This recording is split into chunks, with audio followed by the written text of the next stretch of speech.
Okay, good morning, everybody. We have 40 here, we have a quorum. Okay, I appreciate if you put your phones on vibrate or turn them off. And I would recommend that you wear a mask if possible. Okay, ready, Stan? Okay. It says here, President's Report. The President's Report is that we have some very important committees going on, really very important. One is the future of Century Village, and they're working hard with attorneys, Sid and his chairperson, I believe. And then we have a new cable contract coming up, and that committee's working hard. They're the two most important ones right now. So we'll hear from them and we'll hear from security. Okay, Treasurer's Report.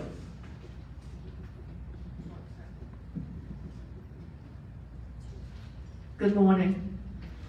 Our month-ending balance in the checking account is $18,242. Our CD is $37,745 for a total of $55,987. Excuse me? He has it. And our last month's balance was $55,343. Any questions? Thank you. Okay, thank you. Steve? Okay, now, as we know, just comment on his report. If you have any questions about something that happened to you personally or association business also, talk to Steve after his report. Thank you, Steve. Thank you. Happy New Year's and good morning to everyone. For December of 2021, we patrolled 4,227 miles. For the year, 48,436. We took in 3,013 pre-authorized calls, allowed in 3,276 contractors, and 2,863 food deliveries. The crime report for last month was very light. It was actually pretty good. 3 embezzlements, sort of phone, internet type of crimes, and 1 theft, and nothing else. What we do have a rash of is gate arms being hit by contractors and other people. So have your visitors take their time and wait for the gate to come up. That's all. Other than that, we're going to begin an information campaign for residents. We'd like everybody to update their emergency contact and to update their information. So when somebody comes to the gate, if you hadn't called them in, we can call them in. We had an unfortunate situation that someone passed and we had to scramble to find the number that it wasn't listed and that the person was taken to the hospital. And we did get a hold of the family, but it took some doing. It'd be a lot easier if everybody had their emergency numbers just for that reason. So go to the ID office and update all your information. We have speed limit signs out, and it seems that the average speed, even though it's 20, is about 35 miles an hour in Century Village. People seem to be slowing down a little bit. I don't see the 50-mile-an-hour people, but we still need to slow it down. It behooves everyone to watch their speed. And that is my report for this month. Okay, any questions on this report? Steve, when they're hitting these gates, are they just trying to get in without, in other words, contractors trying to get in without showing proof of where they're going? Is that it? No, they sort of jump the gun and they lurch forward, or people will be on their phones and they take their foot inadvertently off the brake and they run into the gate arm and it comes off. Nothing on purpose, nothing nefarious. Okay, that's what I want to find out. Thank you. Okay, we're going to have an election, so we're going to have an election committee report. Michael? I understand that, Fred, you're the chairman? No, I want to ask the question Oh, on you want to his ask report. with his report? Sure. Okay.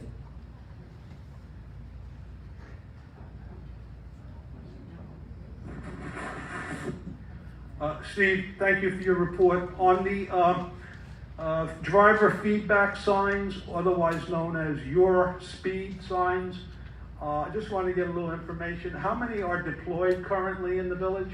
2. 2? There's 2. One now is, we're having it looked over for repair for the solar panel, but we have 1 on the south side and 1 to go back on the north side as soon as we get it checked out. Are those hour signs or are they loaners? What's the status of that? Right now, they're loaners for, I believe, 6 months. We're getting them from Pembroke Pines, and they've loaned it to us for 6 months. So do you anticipate that it'll be a permanent fixture going forward, or is this just a test? That's something that the M&O will decide. Okay, thank you very kindly, Steve. Okay, stay right there, Fred. We have an election, as you know, so we have election committee, and understanding you're the chairman. Is that correct, Fred? Fred, is that correct? Yes, sir. You want to give a report? Yes, sir. Okay.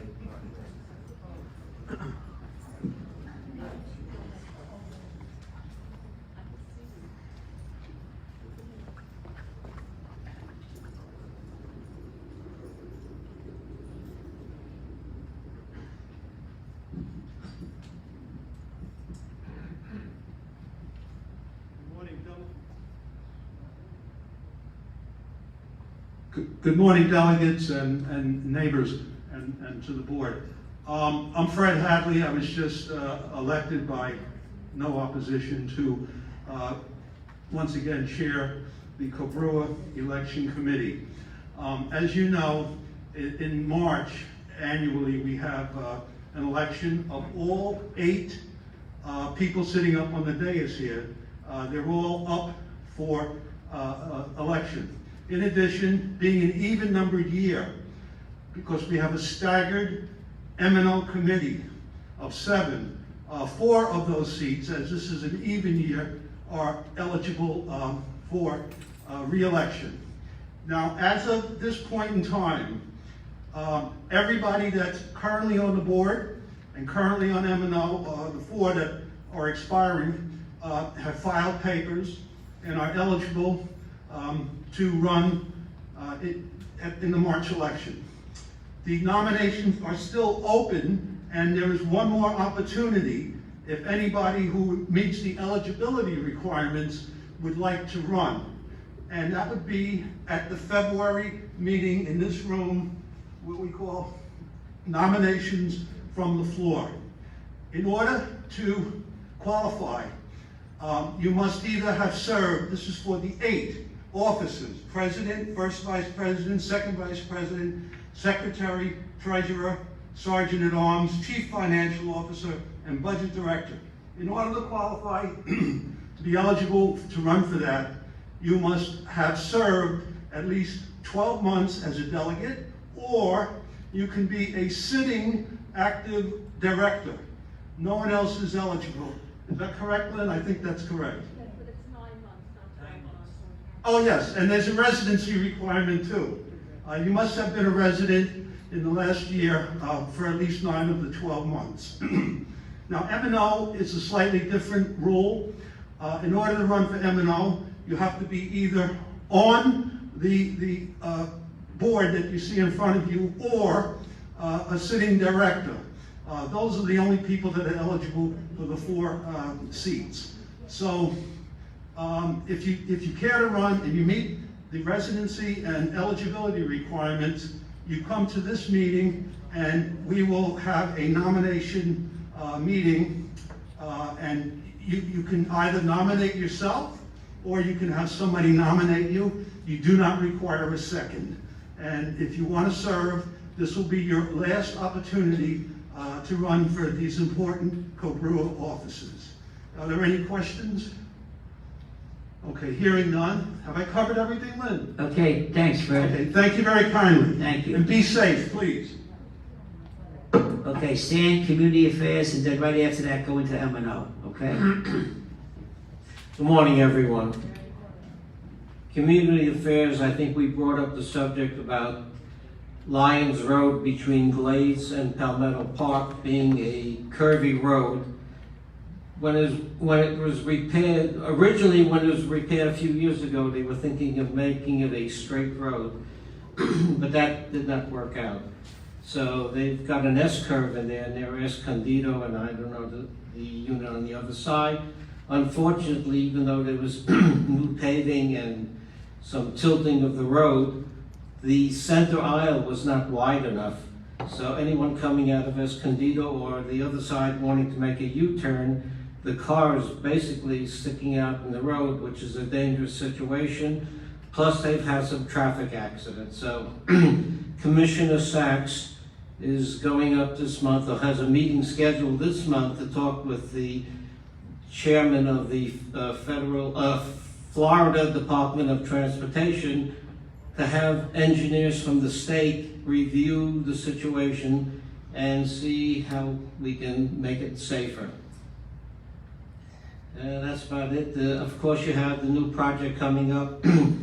The land, I think it's called Farmer John's land, has been sold to GL Homes. That's the patch right alongside Atlantic High School. Olympic High School, Atlantic. That's not in another country, another state. And it's going to create a tremendous traffic problem. So right now they're trying to resolve it. The West Boca Council, I know, is against having traffic go into that area once it's built up from 95th Avenue, which is near the library. Commissioner Sachs is for it. So right now we're going to be protesting or asking all the communities to write to Commissioner Sachs saying we do not want an entranceway on 95th Avenue. Any questions regarding community affairs? I have a question. In the report that, the homes that they're building there, so they're building 1,200, I guess, high-price homes. And it says 250 working class. What does that mean? That's for teachers, for policemen, for firemen. That's a reduced rate that they get. So that'll be like a separate community? No, it's in the community. It may be a separate section, but That's what I'm saying. or it may even be the same apartments that are available, but those individuals will get a reduced rate. Okay, thank you. You're welcome. Okay, Any other questions regarding community affairs? Okay, I'm going to go into the M&O. We met with the management committee on December 15th of 2021, of course.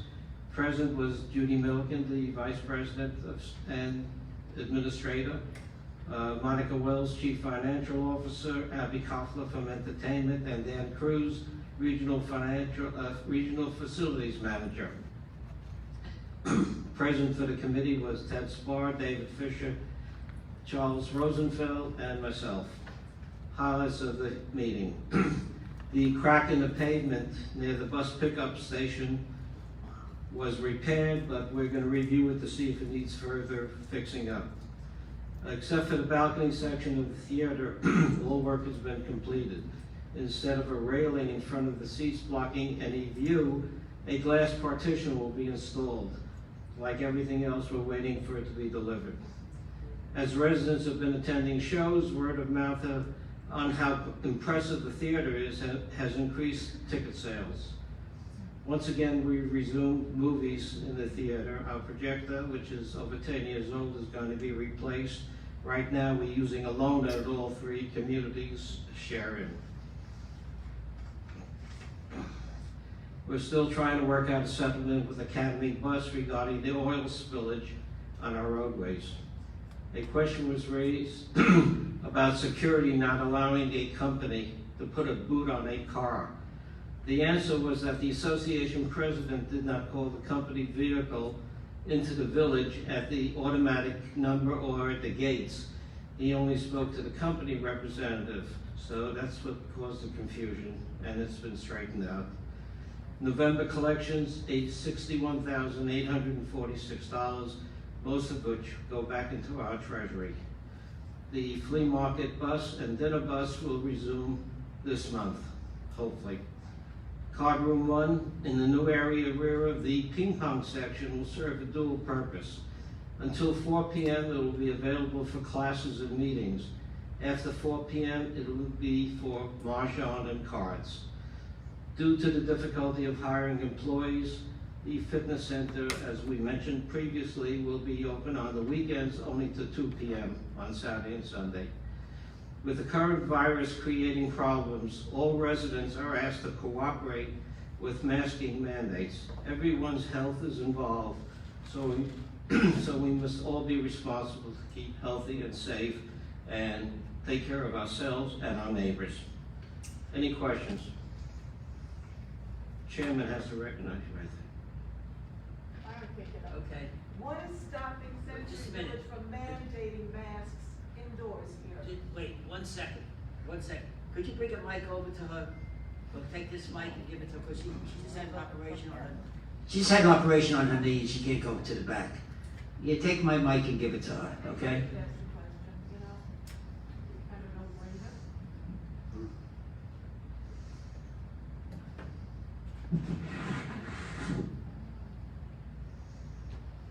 Tell us who you are, Sue.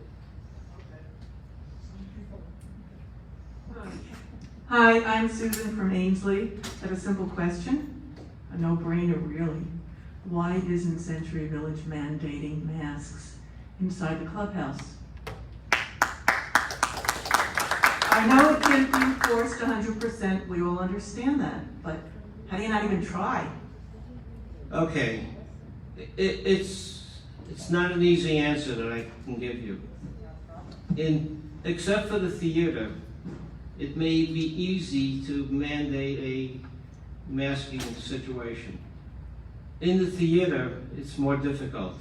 How do you enforce it is the thing. And we went over this for over 3 hours trying to figure out a solution. Everybody comes, this is an example. Everybody comes into the theater with a mask. During the show, at scattered sections, people remove their masks. How do you get them to put it back on? Do you stop the show? Interrupt the show? How do you report it? That is something we cannot come up with an answer, because you cannot disturb the show. And that right now is why we want everyone to wear a mask. We're encouraging people to wear a mask, but in the theater it's not enforceable.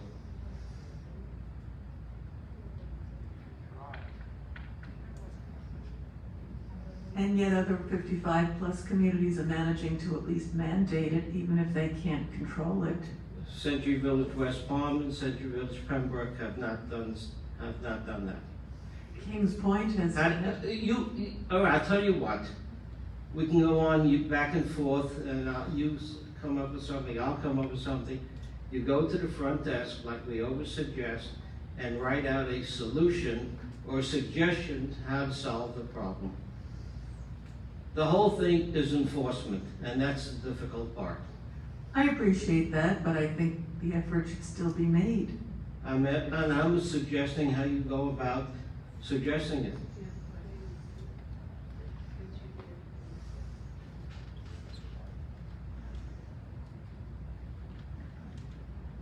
Gail from Lincoln. Are masks mandatory in the card room? Masks right now you're asked to wear a mask. Masks are not mandatory in any part of the clubhouse. Okay, thank you.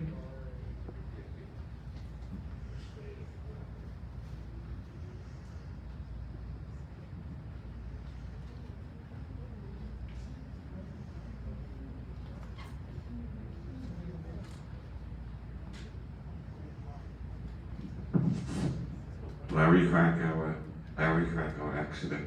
I noticed in the fair that during shows, the ushers go around and ask people not to use their cell phones. If they could do that, why can't they mandate that people wear masks and check to make sure that they're kept on? It's much easier to tell one person to shove it off. As a matter of fact, the last show, the performers told the audience you can take pictures and keep your cell phones on, so 6 of one, half a dozen the other. It is easy to tell one person shut it, because most people will have their phones off. It is rare that you find someone with their phone on. Why can't they, keep masks I try to explain to you, if you have everyone with a mask and then during the show, in random sections, they take it off, are you gonna disrupt the performance? There's no easy solution. You know, I go to the show, I wear the mask, I'm uncomfortable, but I wear it because it's the thing to do. Any other questions? Stan? Yes. Oh, Ted, you have something to say? You're supposed to go to the back. Go to the back. I just wanted to mention that this mandating question made it up to the top levels of West. And they came to the same conclusion that it's not enforceable. And that's why we're stuck with where we are. So it wasn't just a decision of the M&O committee or Cobrua, but it was up at the top levels of West.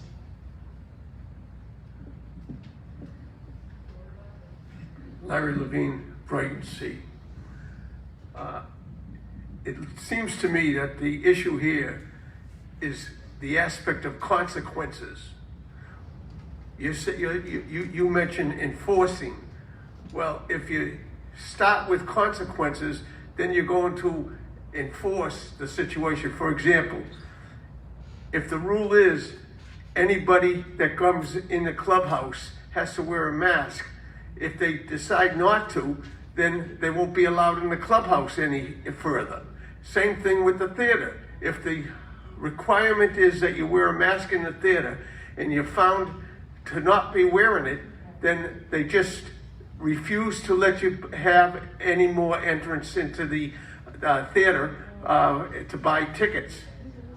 Now, it seems to me that the issue here might be a financial issue more than a health issue. Not really, not really. Well, we budgeted on the premise that we're not gonna have a full house and it's not gonna be as conducive as it's been in the past year. So disregard the financial aspect. That has nothing to do with it. well, I say we have consequences. If we set up a rule and we have consequences for it, then it makes the enforcement a lot easier. That's all. I gave you an example. Everybody comes into the clubhouse to the show with a mask on. During the show, in random sections, and I'm repeating it again, people take the mask down. Do you disrupt the show? What do? The sheriff's department will not come in if we say, oh, these people don't want to put a mask on. It is a very, very difficult situation in the theater. Any other questions? Thank you. Stan? Yes. We have a cable contract coming up soon. Well, not soon, but we have companies, I think, that are trying to come into here. Could you just give us an update on what's happening with the cable contract? Okay, right now we approached 5 different companies. Atlantic Broadband, which currently is up in West Palm. Blue Stream, which is in some areas in the county. AT&T, and Hotwire, or Fission, or Hotwire, whatever they go by, and of course Comcast. We had a meeting yesterday with Hotwire. We're having a meeting with Atlantic Broadband. I've just scheduled a meeting with Blue Stream. AT&T has not responded, so the chances are they may not be interested. And Comcast, of course, will be interviewed. We're doing this in a 2-phase program. We're going to talk to these people and tell them what we're looking for, what they can offer us. If they feel they can go forward with a decent proposal, we've asked them to come up with a written proposal and a sealed bid to go along with it. So right now we're in the process of doing it. I would say all of these companies will require anywhere from a year to 18 months to install new fiber optic lines. So that's the reason we're starting now. We hope by let's say March, we can conclude and come up with a recommendation as to which company we want to go with. So that's how it stands right now. Okay, Stan, will you tell the delegates, once the committee makes a decision on who they're going to recommend, who votes on it and how it's, because the residents are asking, I'm sure, a lot of delegates. Okay, the way it works is similar to the management contract. It is up to the associations to decide whether they want to go with our recommendation. We're talking to 5 companies, as I said. We will come up with, say, company A or B, whatever company we come up with, and we say, we feel this is going to be the best contract for Century Village and for our residents. It is now up to each association to say, yes, we'll go along with it. And hopefully they'll follow our recommendation as they've done in the past. Okay, thank you. Wait. Okay, Go. all right, Gail, we'll wait.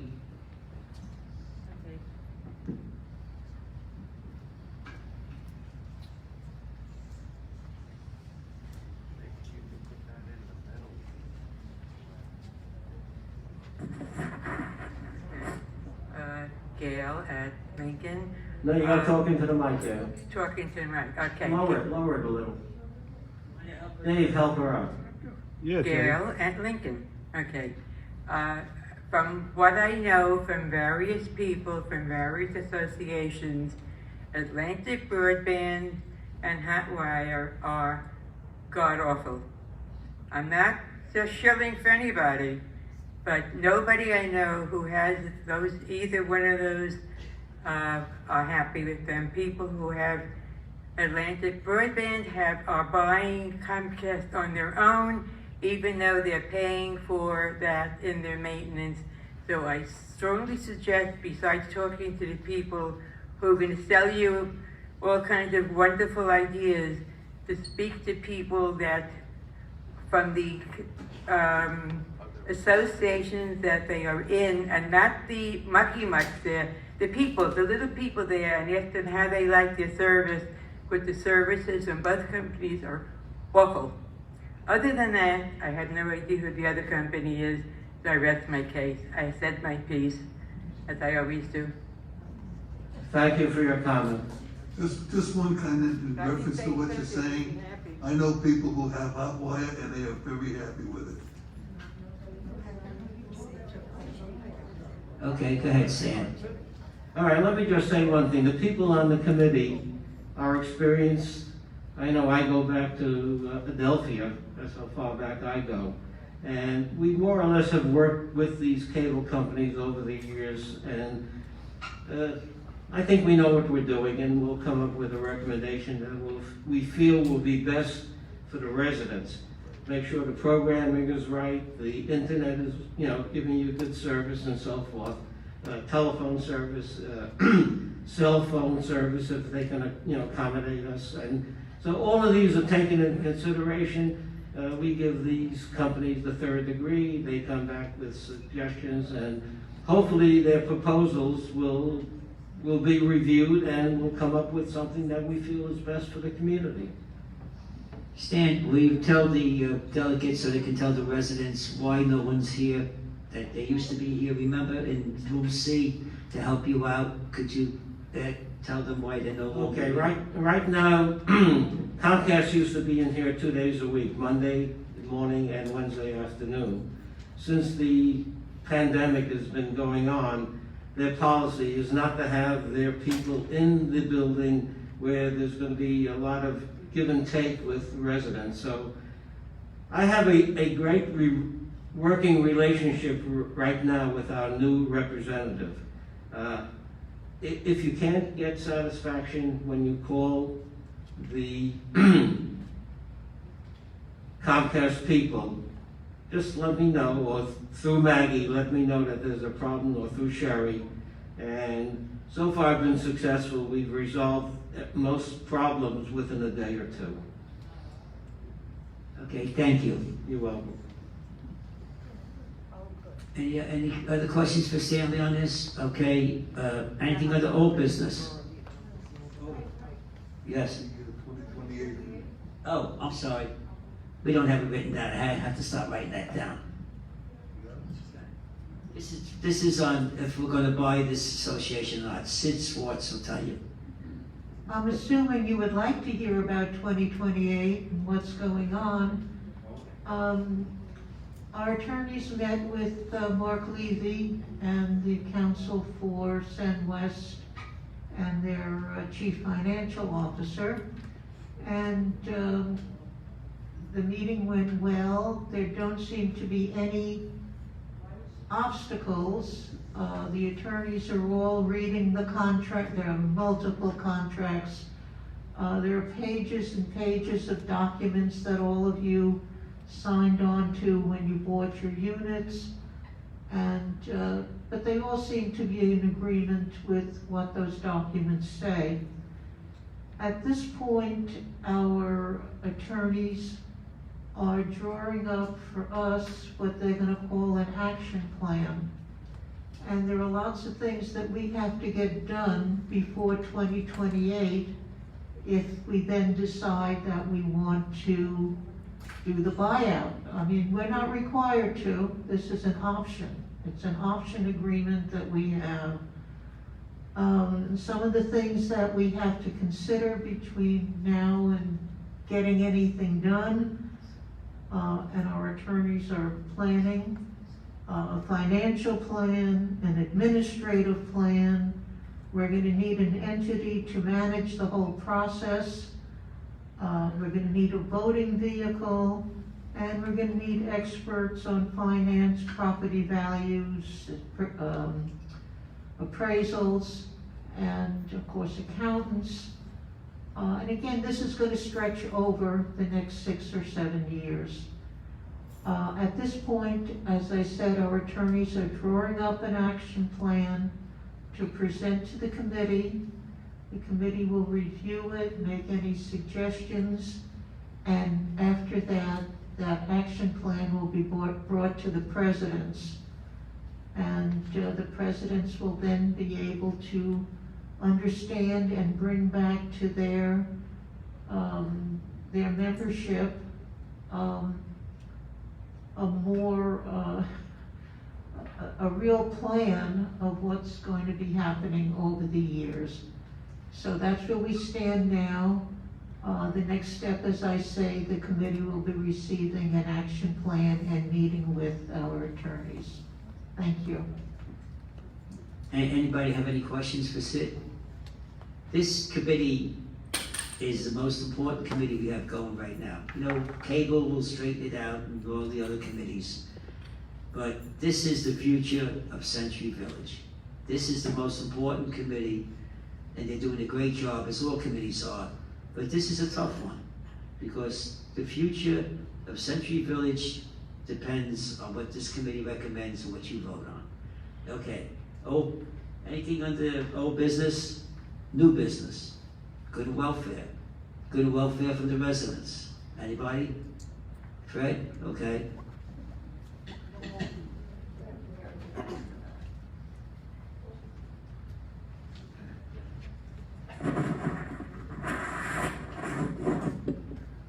Thank you, Mr. Chairman. Again, Fred Hadley, Cornwall E. I have a question about pool policy, and I believe this is the appropriate forum. It's not association business. We have a resident in Cornwall that has what appears to be an emotional support animal, and she is bringing it down to the Cornwall pool. Initially, she was holding it in her arms. Then a week later, she was walking the dog and keeping the dog at the pool for hours on a leash.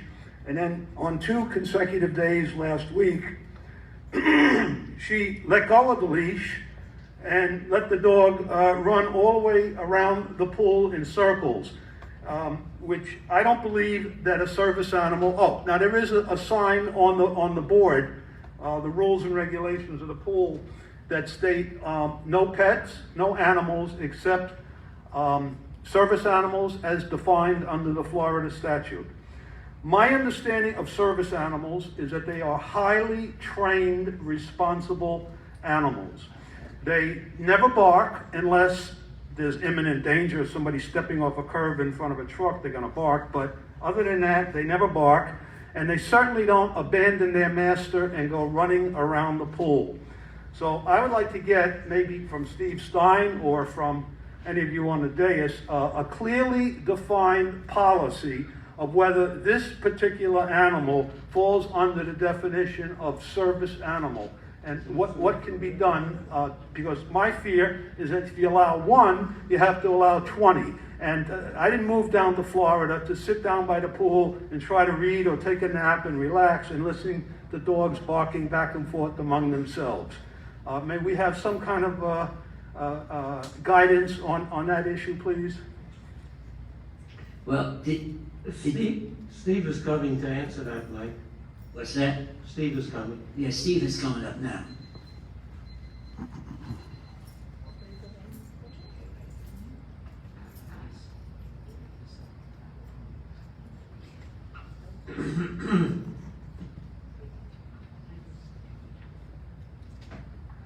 Okay, definition for service animals, what we're allowed to ask is this a service animal? If the answer is affirmative, we could ask, what does it do? And they tell us, and that's it. Now, all service animals must be under control of their owner at all times. So letting them off the leash would be a violation. You call security, we could have them removed from the pool. So she didn't let her off the leash, she just let go of the leash. So the dog was running around dragging a 10-foot leash. All the same, the animal must be under control. And my fear is that somebody that might be shaky on their feet might be startled and fall and break a hip or something, and I just think it's very irresponsible. Now, if I call security, will security respond, and will they see to it that this animal is removed? But what if she just lies through her teeth and says yes, yes, yes to all your questions? Then there's nothing we can do There's about nothing it we if she can do lies. about it. But if you report that the animal is not under control, remember that the animal has to be under control, and we can have her removed. Just like from the clubhouse or anywhere else that you have a service animal, must be under control of the owner, not barking, not defecating, not running around. That's it. It's very narrow what we can do. So Fred, Yes, what sir. you should do is call security. All right, And have well, security come up. I wanted to find out what the ground rules were before I wasted security's time. Fred, is this animal a certified service animal? Is it, excuse me, will you wait a second? Let me hear what he's saying. I'm sorry, could you repeat the question? Is it a certified service animal? Does it have a vest saying service No, animal? no vest. Does it have papers? I understand the It's dog not a was service rescued animal. from a pound. It's a very tiny, very sweet dog, by the way. I have nothing against the animal. It's the owner that I think is irresponsible. What you should do is call security, right, Steve? And then we'll get to the bottom of it. Call security. We have specific You will- regulations under our post orders. you will given to respond, us by right? Send West. Yes, call security, and we will make that determination and write a report and send it to management. All right, thank you very much, Steve. Anything else from the residents? Yes, sir.